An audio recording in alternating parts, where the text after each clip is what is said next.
রান্নাঘরে আসলেই মনে হয় মায়ের হাতের রান্নার কথা। আর মা জেঠিমাদের থেকে ছোট ছোট টিপসগুলো নিয়ে যখন নিজে এই রান্নাগুলো করি, তখন ভেবে দেখি যে কতটা সুন্দর হবে, মায়ের হাতের স্বাদ আসবে তো।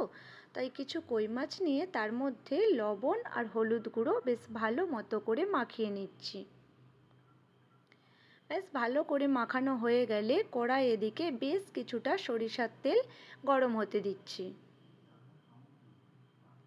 তেল যখন ভালো মতো গরম হয়ে আসবে তখন তার মধ্যে একটি একটি করে কই মাছ ছেড়ে দিচ্ছি।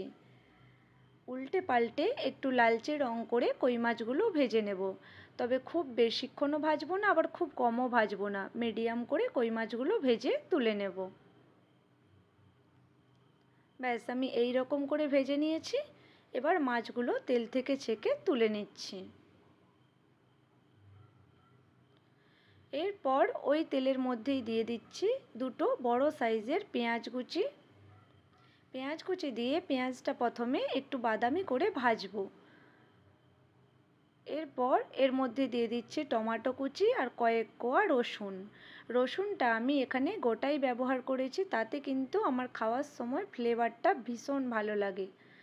এরপর এর মধ্যে দিয়ে দিচ্ছি লবণ স্বাদ মতো আর হলুদ গুঁড়ো অ্যাড করে দিলাম। এবার সব কিছু বেশ ভালো মতো করে নাড়াচাড়া করে দিচ্ছি।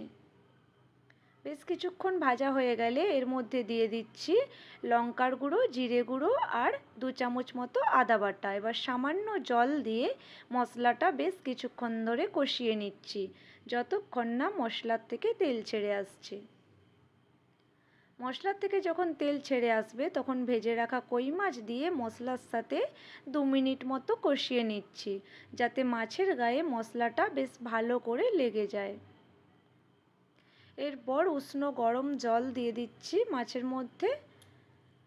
জল দিয়ে বেশ ভালো করে নাড়াচাড়া করে ঝোল ফুটতে দিচ্ছি।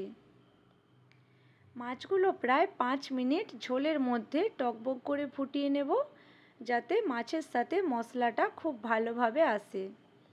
এরপর নামানোর আগে কিছুটা ধনেপাতা কুচি আর 2টি চেরা কাঁচা লঙ্কা দিয়ে হালকা হাতে কিছুক্ষণ নাড়িয়ে চাড়িয়ে পরিবেশন করে দেব। তোমরা যদি কখনো এইভাবে আমার মতো করে কই মাছ না বানিয়ে থাকো, তাহলে একঘেয়েমি কই মাছ রান্না ছেড়ে একবার এই রকমভাবে বানিয়ে দেখো। আশা করি তোমাদের খুবই ভালো লাগবে। আর যদি ভালো লেগে থাকে তাহলে লাইক, কমেন্ট ও শেয়ার করতে ভুলবেন না। ভালো থাকবেন, সুস্থ থাকবেন। শুভ দীপাবলির অনেক অনেক শুভেচ্ছা রইল। টাটা।